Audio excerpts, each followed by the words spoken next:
ನಮಸ್ತೆ. ಇವತ್ತು ಅವರೆಕಾಳು ಮತ್ತು ಮೆಂತ್ಯ ಸೊಪ್ಪು ಹಾಕಿ ಒಂದು ರೈಸ್ ಐಟಮ್ ಮಾಡೋಣ.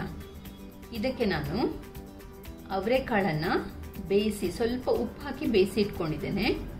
ಮೆಂತ್ಯ ಸೊಪ್ಪನ್ನು ಸಣ್ಣಕ್ಕೆ ಹಚ್ಚಿಟ್ಕೊಂಡಿದ್ದೇನೆ. ಇಲ್ಲಿ ನಾನು ಸೋನಾ ಮಸೂರಿ ತಗೊಂಡಿದ್ದೇನೆ. ಬಾಸ್ಮತಿ ಅಕ್ಕಿನೂ ತಗೋಬಹುದು. ಅನ್ನ ಮಾಡಿಕೊಂಡು ಸ್ವಲ್ಪ ಉಪ್ಪು ಹಾಕಿ ಇಟ್ಟಿದ್ದೇನೆ. ಇದು ಬೆಳ್ಳುಳ್ಳಿ, ಶುಂಠಿ, ಕೊತ್ತಂಬರಿ, ಜೀರಿಗೆ, ತೆಂಗಿನ ತುರಿ, ಒಣಮೆಣಸು, ಹಸಿಮೆಣಸು, ಉಪ್ಪು, ಬೆಲ್ಲ, ಒಗ್ಗರಣೆಗೆ ಸಾಸಿವೆ, ಉದ್ದಿನಬೇಳೆ, ಜೀರಿಗೆ, ಕೆಂಪುಮೆಣಸು, ಗೋಡಂಬಿ ಮತ್ತು ಕರಿಬೇವು.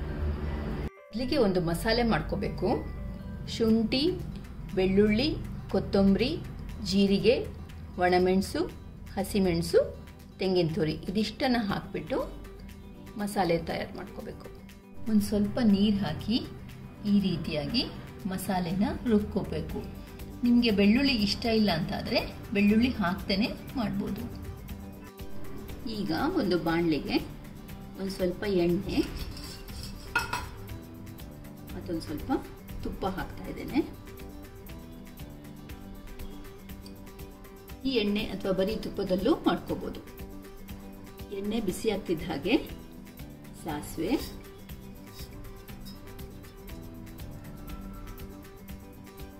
ಉದ್ದಿನಬೇಳೆ, ಜೀರಿಗೆ, ಗೋಡಂಬಿ,